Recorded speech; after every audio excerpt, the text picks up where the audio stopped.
സ്നേഹപ്പെട്ട എല്ലാവർക്കും വേറിട്ട കാഴ്ചകളിലേക്ക് സ്വാഗതം. കാരുണ്യ പ്രവർത്തനങ്ങൾ സ്വന്തം ഭവനത്തിൽ നിന്ന് ആരംഭിക്കണമെന്നാണ് ചൊല്ല്. ആരെങ്കിലും വെച്ച് നീട്ടുന്നത് സ്വീകരിച്ചുകൊണ്ടല്ല, കയ്യിലുള്ളത് എന്തെങ്കിലും അങ്ങോട്ട് കൊടുത്തുകൊണ്ടാണ് അനുകമ്പയും സ്നേഹവും സഹാനുഭൂതിയും പ്രകടിപ്പിക്കേണ്ടത്. ജന്മനാ ലഭിച്ച സുഖസൗകര്യങ്ങൾ ത്യജിച്ച് തൻ്റെ അറിവും കഴിവും നിരാലംബരായ സഹജീവികളിലേക്ക് വ്യാപരിപ്പിച്ച് അവരെ ലോകത്തിൻ്റെ മധ്യത്തിൽ തന്നെ എത്തിക്കാൻ ശ്രമിച്ച ഒരു ദൈവദാസി ആരംഭിച്ച സഹകരണ പ്രസ്ഥാനവും അതിൻ്റെ അമരക്കാരനുമാണ് വേറിട്ട കാഴ്ചകളുടെ ഈ ലക്കത്തിൽ നമ്മുടെ മുന്നിലുള്ളത്. മുംബൈ നഗരത്തിലെ ചേരികളിലെ സ്ത്രീകളെ ആത്മാഭിമാനത്തോടെ തലയുയർത്തി നിൽക്കാൻ പ്രാപ്തമാക്കിയ ക്രിയേറ്റീവ് ഹാൻഡിക്രാഫ്റ്റ്സ് എന്ന വനിതാ സ്വയം സഹായ കേന്ദ്രവും അതിൻ്റെ ഡയറക്ടർ ജോണി ജോസഫും ഇന്ന് നമ്മോട് സംസാരിക്കുന്നു. ഈ സ്ഥാപനം ക്രിയേറ്റീവ് ഹാൻഡിക്രാഫ്റ്റ്സ് തുടങ്ങിയത് 1984. അന്ന് ഇവിടെ ഒരു സ്പാനിഷ് മിഷണറി ഉണ്ടായിരുന്നു. ആ മിഷണറിയുടെ പേര് സിസ്റ്റർ ഇസബേൽ മാർട്ടിൻ. അദ്ദേഹം ഇന്ത്യയുടെ പല ഭാഗങ്ങളിൽ മിഷണറി പ്രവർത്തനം, ആതുര സേവനം എന്നീ കാര്യങ്ങളിൽ ഇടപെട്ടിരുന്നു. ആ സേവന പ്രവർത്തനം പല വർഷങ്ങൾ ചെയ്തതിന് ശേഷം അങ്ങേർക്ക് തോന്നി അങ്ങേരുടെ ജീവിതം സഫലമാണെങ്കിൽ സ്ത്രീകൾക്ക് വേണ്ടി എന്തെങ്കിലും ചെയ്യണം. പിന്നെ സിസ്റ്റർ എന്ത് ചെയ്തെന്ന് വെച്ചാൽ ഒരു സ്ലമ്മിൽ താമസിക്കാൻ തുടങ്ങി. സിസ്റ്ററിൻ്റെ അതിൻ്റെ വ്യാഖ്യാനം എന്താണെന്ന് വെച്ചാൽ അവരുടെ കൂടെ കഴിഞ്ഞാലേ ഉള്ളൂ നമുക്ക് അവരുടെ പ്രശ്നങ്ങൾ വ്യക്തമായിട്ട് മനസ്സിലാക്കാൻ കഴിയുള്ളൂ. പ്രശ്നങ്ങൾ മനസ്സിലാക്കാതെ നമ്മൾ പ്രതിവിധി പറഞ്ഞതുകൊണ്ട് ഒരു കാര്യമില്ല. ഒരു ഫോറിനർ സിസ്റ്ററാണ്, സ്ലമ്മിൽ താമസിക്കുന്നു, അപ്പം ഈസിയാണ്, സ്ത്രീകൾ ബന്ധപ്പെടാൻ തുടങ്ങി. അപ്പോൾ അതിൽ നിന്നും മനസ്സിലാക്കി ഒത്തിരി സ്ത്രീകൾ കഷ്ടതയിൽ ഈ സ്ലമ്മുകളിൽ കൂടെ കഴിയുന്നുണ്ട്. അപ്പോൾ ഈ സ്ത്രീകൾ സിസ്റ്ററിനെ അപ്രോച്ച് ചെയ്യുകയും അപ്പോൾ സിസ്റ്ററോട് ചോദിച്ച് എന്ത് ചെയ്യാൻ പറ്റും. അപ്പോൾ സിസ്റ്റർ പറഞ്ഞു, നമുക്ക് ഇവർക്ക് എന്തെങ്കിലും ഒരു തൊഴിൽ കൊടുക്കണമല്ലോ. പക്ഷേ ആ തൊഴിൽ അവർക്കൊരു തൊഴിലും അറിയില്ല. അപ്പോൾ സിസ്റ്ററിന് കുറേ ടോയ്സ് ഉണ്ടാക്കാനും തയ്ക്കാനും തുന്നാനും എംബ്രോയിഡറി ചെയ്യാനും ഇങ്ങനെയുള്ള കൗശലപ്പണികളൊക്കെ ചെയ്യാനുള്ള സ്കില്ലുണ്ട്. അപ്പോൾ അദ്ദേഹം ഈ 2-3 സ്ത്രീകളെ ഒരുമിച്ചിരുത്തി ടോയ്കൾ ഉണ്ടാക്കാൻ അവരെ പഠിപ്പിച്ചു. ഇവിടുത്തെ പള്ളികളിൽ, സ്കൂളുകളിൽ, കോളേജുകളിൽ കൊണ്ടുപോയി അത് വിറ്റു. പിന്നെ വേറെ സ്ത്രീകൾ വരാൻ തുടങ്ങി. അങ്ങനെ ഒരു 84 മുതൽ 94 വരെ, 94 വരെ ഇങ്ങനെ ഒരു ഇൻഫോർമലായിട്ട് ഒരു സെറ്റപ്പായിരുന്നു. സ്ലമ്മിലെ 2-3 മുറികൾ സിസ്റ്റർ വാങ്ങി. 1994 ആയപ്പോഴേക്കും ഈ 2 സ്ത്രീയിൽ നിന്ന് ഈ സിസ്റ്ററിൻ്റെ കൂടെ ജോലി ചെയ്യുന്ന സ്ത്രീകൾ ഒരു 50 പേരായി. അപ്പോൾ അവർക്ക് തോന്നിയോ, ഇനിയിപ്പോൾ ഇതൊരു സ്ഥാപനമായല്ലോ, ഇതുവരെ ഇതൊരു സ്ഥാപനമായില്ല, എന്നാൽ ഇതൊന്ന് രജിസ്റ്റർ ചെയ്യാം, ഒരു നോൺ പ്രോഫിറ്റ് ഓർഗനൈസേഷനായിട്ട് രജിസ്റ്റർ ചെയ്യാം. അങ്ങനെ അവർ പിന്നെ ഒരു പേര് തപ്പി ക്രിയേറ്റീവ് ഹാൻഡിക്രാഫ്റ്റ്സ്. അവരെല്ലാവരും ക്രിയേറ്റീവായിട്ടുള്ള ഹാൻഡിക്രാഫ്റ്റ്സാണ് ഉണ്ടാക്കിക്കൊണ്ടിരുന്നത്. അതുകൊണ്ട് ക്രിയേറ്റീവ് ഹാൻഡിക്രാഫ്റ്റ്സ് എന്നുള്ള പേരിട്ട് ഈ സ്ഥാപനം 94 രജിസ്റ്റർ.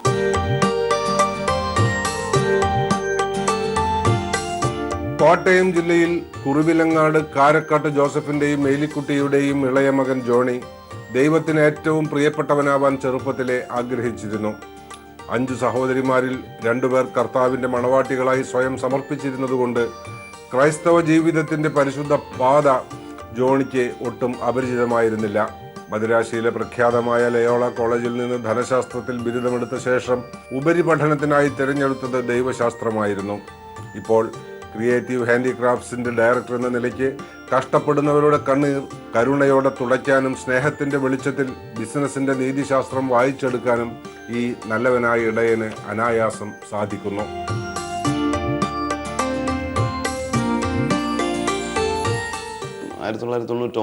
ഞാനിവിടെ ജോയിൻ ചെയ്യുന്നത്. ഞാൻ വന്നു. ഞാനന്ന് സിസ്റ്റർ ഇസബേലിനെ കാണുന്നു. സിസ്റ്റർ ഇസബേലിൻ്റെ ഐഡിയകളോടും സിസ്റ്റർ ഇസബേലിൻ്റെ രീതിയോടും എനിക്ക് ഒത്തിരി താല്പര്യം തോന്നി. ആദ്യത്തെ 2 വർഷം എൻ്റെ പഠനകാലമായിരുന്നു.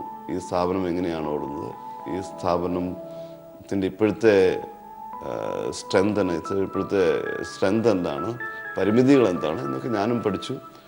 പിന്നെ ഞങ്ങൾ കുറേ മീറ്റിങ്ങുകൾ കൂടി, വിദേശികൾ ഞങ്ങളെ സഹായിച്ചു. അതിൽ നിന്ന് ഉരുത്തിരിഞ്ഞൊരു സംഭവം എന്താണെന്ന് വെച്ചാൽ, സ്ഥാപനം എല്ലാ വശത്തു നിന്നും കൂടി ഒന്ന് ഉടച്ചു വാർക്കണം. നിത്യോപയോഗ സാധനങ്ങൾ ഉണ്ടാക്കുന്ന ഒരു സ്ഥാപനമായിട്ട് ഇത് മാറണം. വസ്ത്രങ്ങൾ ഉണ്ടാക്കാൻ വേണ്ടിയിട്ട് ഒരു വലിയ മാറ്റം വരുത്തുകയാണ്. ആ മാറ്റത്തിന് വേണ്ടിയിട്ട് ഒത്തിരി ട്രെയിനിങ്ങുകൾ നടത്തേണ്ടി വന്നു. സ്ത്രീകളെ മെഷീനുകൾ മാറ്റണം, സ്ത്രീകളെ രണ്ടാമത് ട്രെയിൻ ചെയ്യണം. ഇതെല്ലാം 2001-2002 ഞങ്ങൾ ആരംഭിക്കുകയുണ്ടായി. അതിനു വേണ്ടിയിട്ട് ഞങ്ങൾ വിദേശത്ത് നിന്ന് സ്പെയിനിലുള്ള ഒരു ഡിസൈൻ സ്കൂളുമായിട്ടൊരു ടൈപ്പ് ഉണ്ടാക്കി. ഫ്രാൻസിൽ നിന്നൊരു ഡിസൈൻ ടീം വന്നു. അവർ ഞങ്ങളുടെ പിന്നെ ഇവിടെ വസ്ത്രങ്ങൾ ഡിസൈൻ ചെയ്യാൻ ഞങ്ങളുടെ ഡിസൈനേഴ്സിനെ സഹായിച്ചു. ഞങ്ങളും ഡിസൈനേഴ്സിനെ എടുത്തു, പാറ്റേൺ മേക്കേഴ്സിനെ എടുത്തു. സ്റ്റാഫുകൾ അന്ന് 8 സ്റ്റാഫ് ഉണ്ടായിരുന്നിടത്ത് ഇന്നൊരു 50 സ്റ്റാഫായി. We needed somebody who was not only interested in business, who was understanding that this is for people, meant for the women. At the same time, it must make a profit. Allengil it cannot work. So somebody who can join both of them.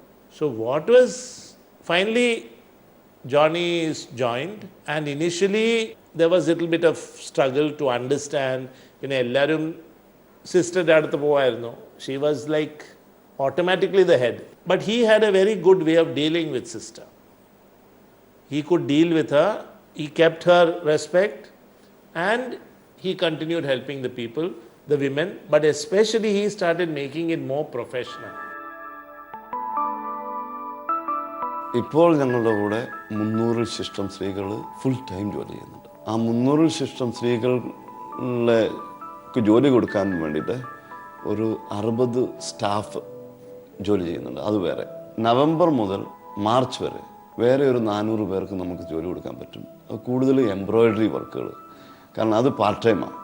അതും ഞങ്ങളുടെ peak season ആകുമ്പോൾ നമ്മൾ കുറേ സ്ത്രീകളെ കൂടെ include ചെയ്യും. We've had a lot of different challenges on the way, but I think I really like the setup at Creative Handicrafts because I love the way they work with the women, the women's groups, how the women are trained, how they can work near their home. I think I really like this concept. I also like working with a lot of the merchandisers here.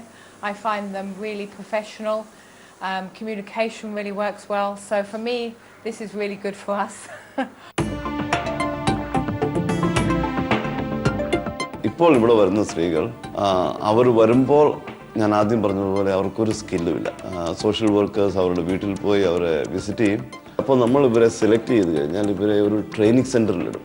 ആ 6 മാസത്തെ ട്രെയിനിങ്ങിൽ അവരെ നമ്മൾ വസ്ത്രങ്ങൾ തുന്നാൻ പഠിപ്പിക്കും, അവർ machine handle ചെയ്യാൻ അറിയാൻ എല്ലാം പഠിക്കും. പിന്നെ അത്യാവശ്യം കട്ടിങ് ഇതെല്ലാം ഈ 6 മാസം പഠിപ്പിച്ചു കഴിഞ്ഞാൽ ഇവരെ ഒരു സഹകരണ സംഘത്തിലൂടെ നമ്മൾ മാറ്റുകയാണ് 6 മാസം കഴിയുമ്പോൾ. ഈ 300 സ്ത്രീകൾ 12 സഹകരണ സംഘങ്ങളിലായിട്ടാണ് ജോലി ചെയ്യുന്നത്. जो सिस्टर इजाबेल ने शुरू की थी उनके साथ तो साय के साथ जॉनी जोसेफ रहे ही रहे, लेकिन उनके जाने के बाद एक उनकी कमी थी. हम लोगों को ऐसा लगा कि वो कमी शायद कोई पूरी नहीं कर पाएगा, लेकिन इधर जॉनी जोसेफ साहब की मैं बहुत ही प्रशंसा करूंगा कि उन्होंने उस कमी को भर के निकाला है और रात दिन मेहनत कर रहे, रात दिन एक कर रहे कि हमारे इस इलाके के जो महिलाएं हैं उनके घर में सुख सुकून रहे, उनके घर में डेली दिवाली मने, डेली ईद मने, डेली क्रिसमस मने. ये जॉनी जोसेफ का एक सपना है. സിസ്റ്റർ ഇസബലിനെ അനുസ്മരിക്കാതെ ജോണി ജോസഫിന്റെ ക്രിയേറ്റീവ് ഹാൻഡിക്രാഫ്റ്റ്സിനെ കുറിച്ച് ഒന്നും പറയാനാവില്ല. വൈദ്യ ശുശ്രൂഷ അഭ്യസിച്ച് സ്പെയിനിൽ നിന്ന് ഇന്ത്യയിലെത്തിയ sister Isabel Martin Maharashtra Kalyan Seva മണ്ഡലിന്റെ ജീവൻ നിർവാഹക കേന്ദ്രമാണ് പ്രവർത്തനത്തിൽ തന്റെ ഇടവകയായി തിരഞ്ഞെടുത്തത്. മഹാനഗരത്തിലെ ദരിദ്ര ജീവിതം അനുഭവത്തിലൂടെ അഭ്യസിക്കാൻ അവർ ചേരികളിലൊന്നിൽ അനേക വർഷങ്ങൾ താമസിച്ചു. സാമ്പത്തിക ഭദ്രതയിലൂടെ മാത്രമേ സ്ത്രീകൾക്ക് സമത്വബോധവും ആത്മവിശ്വാസവും നേടാനാവൂ എന്ന തിരിച്ചറിവിൽ നിന്നാണ് തൻ്റെ ജന്മസിദ്ധമായ കലാശേഷി ഉപയോഗിച്ച് സിസ്റ്റർ ചേരികളിലെ സ്ത്രീകളെ കരകൗശലങ്ങളും വസ്ത്രനിർമ്മാണവും പഠിപ്പിച്ചത്. രാജ്യാന്തര ബന്ധങ്ങൾ ഫലപ്രദമായി പ്രയോജനപ്പെടുത്തി ആ ഉൽപ്പന്നങ്ങൾ ലോക മാർക്കറ്റിലെത്തിക്കാനും അവർക്ക് കഴിഞ്ഞു. ക്രിയേറ്റീവ് ഹാൻഡിക്രാഫ്റ്റിൻ്റെ കീഴിൽ 2 പ്രധാന പ്രോഗ്രാമുകളാണ് ഉള്ളത്. ഒന്ന് സാമ്പത്തികമായിട്ട് സ്ത്രീകളുടെ ജീവിതം സുരക്ഷിതമാക്കുക. 2 ഇവരുടെ മറ്റ് ഏരിയയിലെ ഡെവലപ്മെൻറ്റ്, അതായത് അവർക്ക് അത്യാവശ്യം എഡ്യൂക്കേഷൻ കൊടുക്കണം, അവരുടെ കുട്ടികളുടെ എഡ്യൂക്കേഷൻ ശരിയായിരിക്കണം, അവർ കടബാധ്യതകളിൽ പെടാൻ പാടില്ല, ആരോഗ്യ പ്രശ്നങ്ങൾക്ക് അവർ എവിടെ പോകും, ഇങ്ങനെയുള്ള പ്രോഗ്രാമുകളും ക്രിയേറ്റീവ് ഹാൻഡിക്രാഫ്റ്റ്സ് നടത്തുന്നുണ്ട്. ഞങ്ങൾക്കൊരു പുതിയ പ്രോജക്റ്റ് ഉണ്ട്. അതായത് free women from any physical violence. അതായത് ക്രിയേറ്റീവ് ഹാൻഡിക്രാഫ്റ്റ്സുമായിട്ട് ബന്ധത്തിലുള്ള ഒരു സ്ത്രീയും ഫിസിക്കലായിട്ട് ശാരീരികമായിട്ട് ഒരു ഹിംസയ്ക്കും ഇരയാകാൻ പാടില്ല. അത് ഞങ്ങളതൊരു പോളിസി ആയിട്ടെടുത്ത് അങ്ങനെ ഒരു പ്രോജക്റ്റ് ഓടിക്കുന്നുണ്ട്. പിന്നെ ഇവരുടെ കുട്ടികൾക്ക് വേണ്ടിയിട്ട് അവരുടെ എഡ്യൂക്കേഷൻ ഒരു സ്പോൺസർഷിപ്പ് പ്രോഗ്രാം നടത്തുന്നുണ്ട്. അവരുടെ സ്കൂൾ ഫീസ് പേ ചെയ്യുന്നത് ഈ ഓർഗനൈസേഷനാണ്. ഈ സ്ത്രീകളുടെ കുട്ടികൾക്ക് വേണ്ടിയിട്ട് ഒരു ക്രഷുണ്ട്. അതായത് അവർ ജോലി ചെയ്യുമ്പോൾ അവരുടെ കുട്ടികളെ അവർക്ക് കൃഷിയിലാക്കിയിട്ട് ജോലിക്ക് പോകാം. ഇവിടെ ഒത്തിരി ബച്ചത് ഗഡ്സ് ഉണ്ട്, അറൌണ്ട് 100 ബച്ചത് ഗഡ്സ് ഉണ്ട്. അതിൻ്റെ അകത്ത് മോർ ദൻ 1000 വിമൻ ഉണ്ട്. പിന്നെ നമ്മുടെ കൂടെ ജോലി ചെയ്യുന്ന ഒത്തിരി വിമൻ ഉണ്ട്. ഈ വിമനും ഈ വിമൻ്റെ ഫാമിലീസിൻ്റെ കൂടും നമ്മൾ ഒത്തിരി ട്രെയിനിങ് എടുക്കും ഓൺ വയലൻസ് അഗൈൻസ്റ്റ് വിമൻ. ഒത്തിരി വീടുകളിൽ ഡൊമസ്റ്റിക് വയലൻസ് ഉണ്ട്. സോ ഇതിൻ്റെ കാര്യത്തിൽ നമുക്ക് വിമൻ്റെ കൂടെ ഒത്തിരി ട്രെയിനിങ് എടുക്കണം. പിന്നെ അവരുടെ ഹസ്ബൻഡ്സിൻ്റെ കൂടും എടുക്കണം, അവരുടെ പിള്ളേരുടെ കൂടും എടുക്കണം. സോ അതാ എൻ്റെ മെയിൻ പ്രോജക്റ്റിൻ്റെ ഫോക്കസ്. വേറൊരു വലിയ പ്രശ്നം ഈ സ്ലമ്മിലുള്ള സ്ത്രീകൾ കടന്നു പോകുന്ന ഒരു വലിയ പ്രശ്നമാണ് അവർ കടത്തിൽ പെടുക. അതിനെ പ്രതിരോധിക്കാൻ വേണ്ടിയിട്ട് ഈ ഓർഗനൈസേഷൻ തന്നെ, ക്രിയേറ്റീവ് ഹാൻഡിക്രാഫ്റ്റ്സ് തന്നെ ഒരു സേവിങ് ആൻഡ് ക്രെഡിറ്റ് പ്രോഗ്രാം എന്നും പറഞ്ഞൊരു പ്രോഗ്രാം തുടങ്ങി. അതിൽ ഇവിടെ സ്ഥിരം ജോലി ചെയ്യുന്ന സ്ത്രീകളും പുറത്തുനിന്നുള്ള സ്ത്രീകളും അതിൽ അംഗങ്ങളാണ്. $1 ഒരു മാസം സേവ് ചെയ്യും. ഇപ്പോൾ ഞങ്ങൾക്ക് അതിലൊരു 1500 സ്ത്രീകളുണ്ട്, അതിൽ മെമ്പറാണ്. അപ്പോൾ $1500 ഒരു മാസം ഇവർ സേവ് ചെയ്യുകയാണ്. പിന്നെ അതിൽ നിന്ന് അവർ ലോൺ എടുക്കുന്നു. ഇതൊരു 10 വർഷമായി നല്ല എമൗണ്ട് കളക്ട് ചെയ്തു. ഞങ്ങളോട് ജോലി ചെയ്യുന്ന ഏത് അംഗങ്ങൾക്കും എപ്പോൾ വേണമെങ്കിലും എന്താവശ്യത്തിന് ലോൺ എടുക്കാം, അതും തുച്ഛമായ പലിശ. വേറൊരു പ്രശ്നമായിരുന്നു ഇവരുടെ ആരോഗ്യം. ഇവർക്കോ ഇവരുടെ ഹസ്ബൻഡ്സിനോ കുട്ടികൾക്കോ എന്തെങ്കിലും ആരോഗ്യ പ്രശ്നം വന്നു കഴിഞ്ഞാൽ, ഹോസ്പിറ്റലൈസേഷൻ ആയിക്കഴിഞ്ഞാൽ പിന്നെ അവർ ഒരു കടക്കണിയിൽ പെടുകയാണ്. ഇവിടെ തന്നെ ഒരു ഹെൽത്ത് മ്യൂച്വൽ ഫണ്ട് അല്ലെങ്കിൽ ഒരു ആരോഗ്യ നിധി എന്ന് പറഞ്ഞ് ഒരു ഫണ്ട് കളക്ട് ചെയ്തിട്ട് ഓർഗനൈസേഷനും ഒരു ക്ലിപ്തമായ തുകയിടും. ഈ ഞങ്ങളോട് ജോലി ചെയ്യുന്ന സ്ത്രീകളും ഒരു തുകയിട്ട് അതിൽ നിന്നും ഇവരിൽ ആർക്കെങ്കിലും അസുഖം വന്നാൽ ആ പൈസ കൊണ്ട് അതിന് ചികിത്സിക്കാവുന്നതാണ്.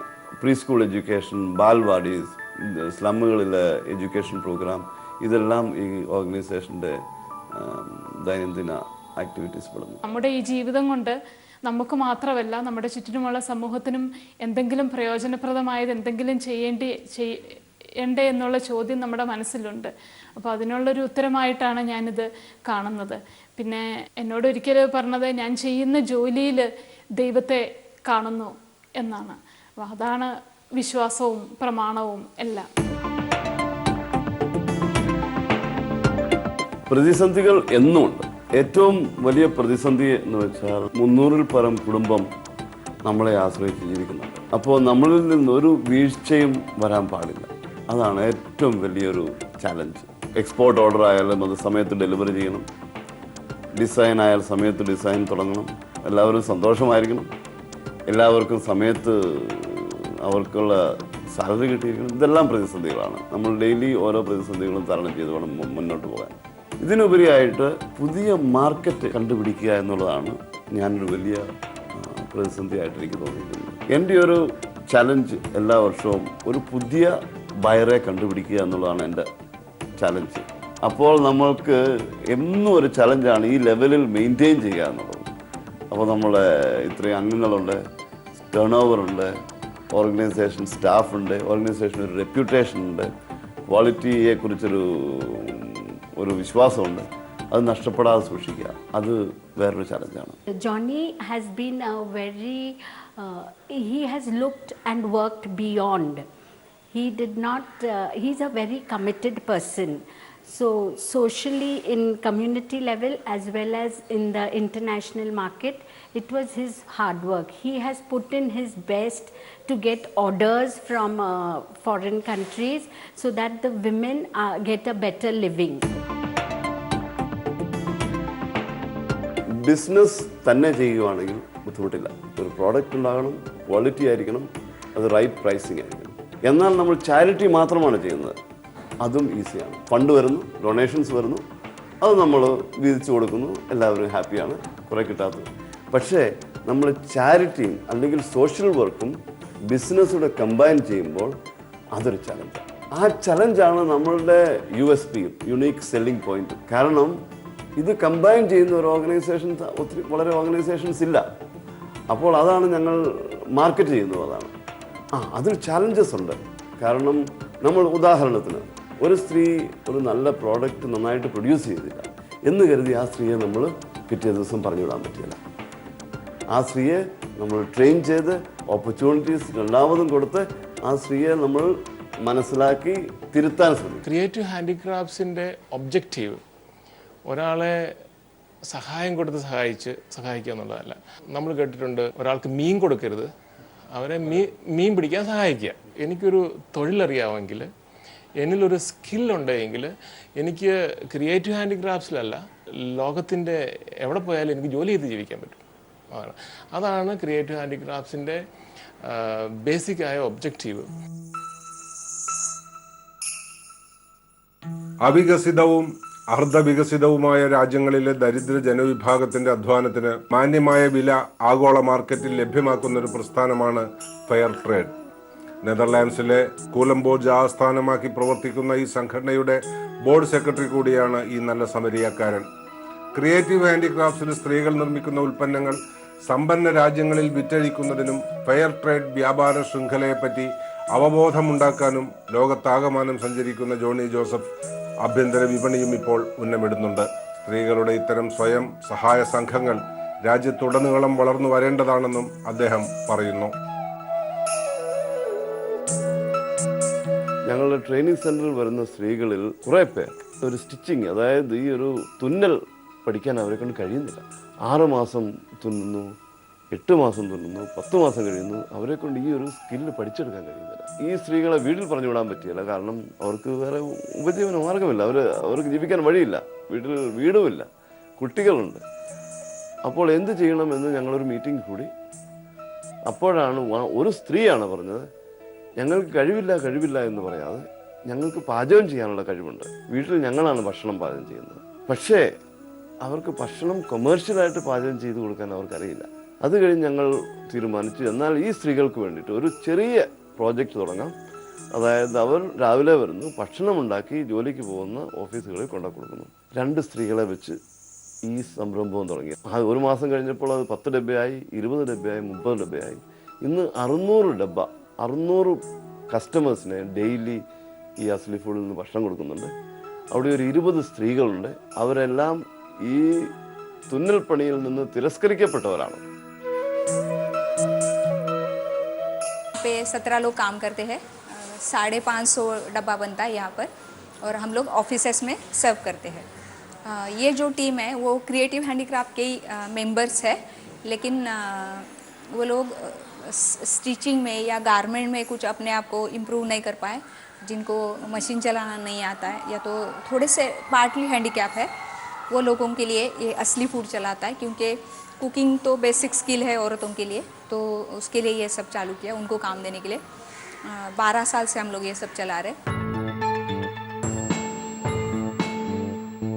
പാചകം മാത്രം അറിയാമായിരുന്ന അബലകൾക്ക് അന്തര ബലം കൊടുത്ത് സമൂഹത്തിന്റെ മുഖ്യധാരയിൽ പരിഗണിക്കപ്പെടുന്നവരാക്കി മാറ്റുന്നതിൽ ഈ സംഘം നിർവഹിക്കുന്ന പങ്കും അതിലൂടെ അവർ വിളംബരം ചെയ്യുന്ന പ്രത്യയശാസ്ത്രവും പതിവ് മാനിഫെസ്റ്റോകൾക്ക് പുറത്താണെങ്കിലും ശക്തമായ ആയുധമാണ്.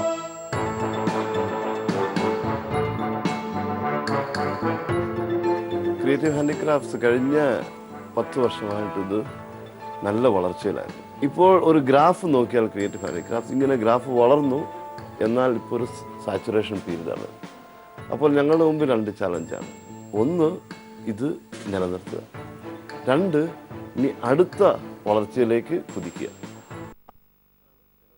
ഡൊമസ്റ്റിക് ഫെയർ ട്രേഡ്, അതായത് ഇന്ത്യൻ മാർക്കറ്റിൽ നമ്മളുടെ സാധനം വിറ്റഴിക്കാനുള്ള അവസരങ്ങൾ തേടുന്നു. അതിൻ്റെ കൂടെ തന്നെ നമ്മളുടെ കൂടെ ഇതിൻ്റെ ഉദ്ദേശം വളർച്ച വിൽപ്പന മാത്രമല്ല, ഇത് വിൽപ്പന വളരും തോറും നമ്മളുടെ അംഗങ്ങളും കൂടുക. അപ്പോൾ നമ്മുടെ വളർച്ചയുടെ ഭാഗമായിട്ട് കൂടുതൽ സഹകരണ സംഘങ്ങൾ തുടങ്ങുക. അത് ബോംബെയിലും ബോംബെക്ക് പുറത്തും